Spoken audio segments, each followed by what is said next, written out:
अस्सलाम वालेकुम स्टूडेंट्स, मैं हूं फैज़ान। आप देख रहे हैं स्टडी अकेडमी चैनल। हमारा टॉपिक चल रहा था प्रोजेक्टाइल मोशन से रिलेटेड। प्रोजेक्टाइल मोशन वो मोशन कि जिसमें एक बॉडी दो एक्सेस पर यानी कि दो डायमेंशंस में मूव करती है। अगर कोई बॉडी फ्लाइट कर रही है, प्रोजेक्टाइल मोशन इस तरह से जैसे कि एक फुटबॉलर किक करता है तो उसकी किकिंग, एक रॉकेट फायर होता है तो उसकी फायरिंग। तो इसमें हमारे पास यहाँ से लेकर पॉइंट जहाँ से इनिशिएट करता है वहाँ से लेकर एंड पॉइंट तक जो हॉरिजेंटल डिस्टेंस होता है उसे हम रेंज कहते हैं। ये इसकी है मैक्सिमम हाइट हो जाती है। ये टोटल टाइम ऑफ फ्लाइट यहाँ से लेकर यहाँ तक का टाइम, ये हाफ टाइम या time reach to maximum height यहाँ तक का टाइम कहलाएगा। जबकि इसकी रेंज, इसकी हाइट और time to reach the maximum height को हमने पिछली वीडियो में डिस्कस करा था। आज हम टोटल टाइम ऑफ फ्लाइट को डिस्कस कर रहे हैं। टोटल टाइम ऑफ फ्लाइट होता क्या है? बेसिकली वो टाइम जिस टाइम में ये प्रोजेक्टाइल एयर में रहा होता है प्रोजेक्टाइल, यानी कि वर्टिकल कंपोनेंट में अपवर्ड जाते हुए और डाउनवर्ड जाते हुए टोटल इससे जो टाइम रिक्वायर्ड हुआ, टाइम इसने सर्व करा या इससे टाइम इसमें कवर हुआ, वो टाइम ही इसका टोटल टाइम ऑफ फ्लाइट कहलाएगा। तो हमारा टॉपिक आज है total time of flight of a projectile.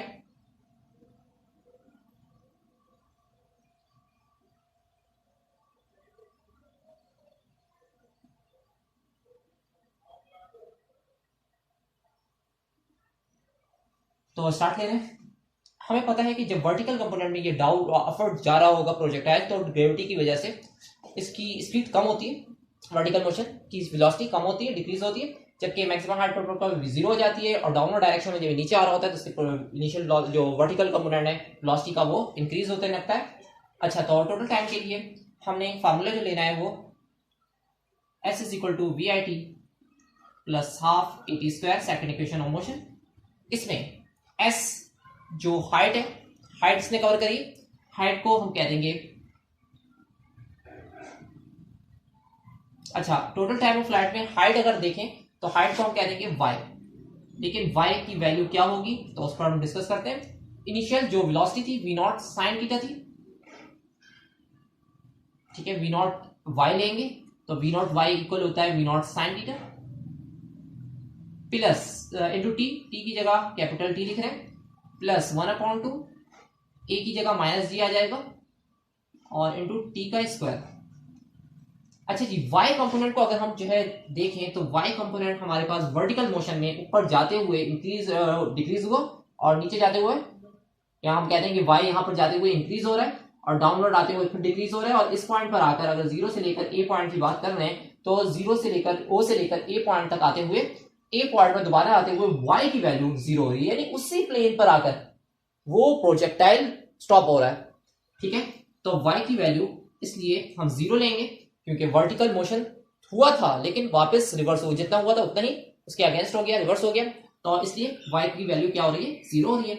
तो y को यहाँ जीरो कंसिडर कर रहे हैं, बाकी तो a की जगह माइनस जी मैंने पुट ही कर दिया और v नॉट y जो था वो v नॉट साइन थीटा हो चुका है।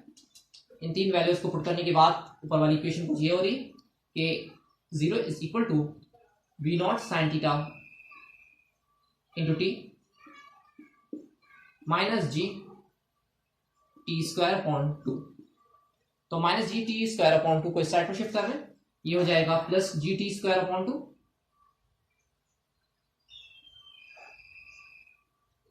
और यहां पर V not sine theta into T. एक टी से कैंसिल हो जाएगी, जी टी रिमेनिंग बचा, टू इधर जाकर मल्टीप्लाई हो जाएगा, two we not sine square sine theta. G की वैल्यू, जी को हम राइट साइड पर शिफ्ट कर देंगे तो T is equal to T V not sine theta upon G. ये हमारे पास फार्मूला आ रहा है T is equal to T V not sine theta upon G total time of flight के लिए।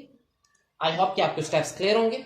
आते हैं रेंज ऑफ अ प्रोजेक्टाइल की तरफ कि प्रोजेक्टाइल की रेंज किस तरह से फाइंड की जाएगी।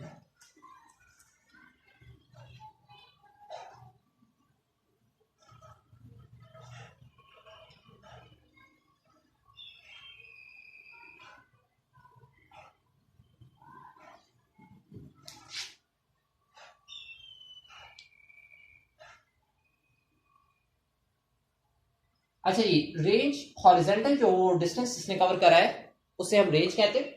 उसमें जो कंपोनेंट हमारे पास इंक्लूड है वो है एक्स कंपोनेंट, वेलोसिटी का एक्स कंपोनेंट। तो वेलोसिटी का एक्स कंपोनेंट वी एक्स में तो वेरिएशन ही नहीं आई है, वो नॉर्मली होगा कि वी नॉट एक्स, और वी नॉट एक्स के लिए हम वी नॉट कॉस थीटा लगा सकते हैं। तो यहां पर हम रेंज के लिए जो ले लें तो सिंपली ले रहे हैं कि v not x is equal to we not cos theta. Formula हुई रेंज के लिए second equation of motion, range of a projectile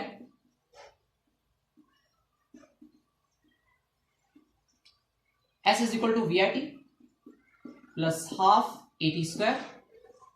अच्छा जी, तो जो हमारे पास एस है वो रेंज बनेगी और रेंज में एस की वैल्यू हम उसमें पुट कर देंगे। हमें एस की वैल्यू लेनी है आर, यानी एस को आर के इक्वल कर देंगे। इनिशियल वेलोसिटी जो एक्स कंपोनेंट की है वो v not x is equal to we not cos theta, जबकि टोटल टाइम जो आया था, टाइम ऑफ फ्लाइट पूरी रेंज में जो टाइम कवर हो रहा है वो हमारे पास अभी फार्मूला आया था 2 sin थीटा अपॉन, बल्कि 2 V naught sin theta upon G से ले लिए। अच्छा जी, उसके बाद बाकी ए की जगह हम ए एक्स ले लेंगे, और ए एक्स क्या होता है,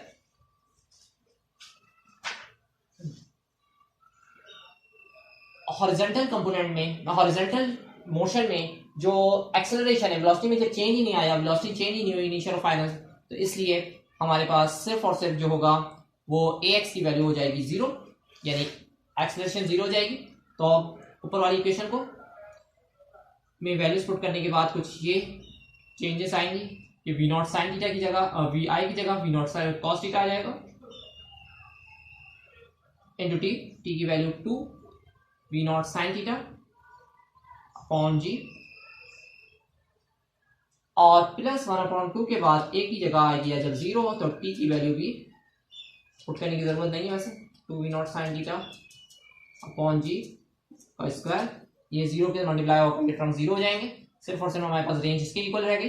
तो V not cos theta into 2 V not sine theta, तो R is equal to 2 V naught square sine theta cos theta आ रहा है डिवाइडेड बाय जी, और हमारे पास sine theta cos theta equal होता है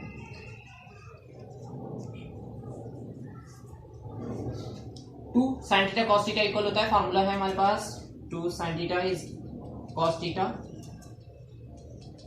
is equal to sine 2 theta.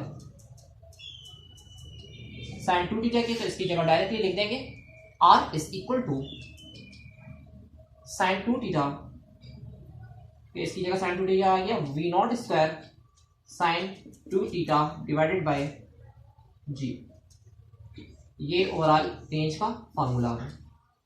I hope कि आपको स्टेप्स क्लियर होंगे। Thanks for watching this video. अस्सलाम वालेकुम व रहमतुल्लाहि व बरकातुहू।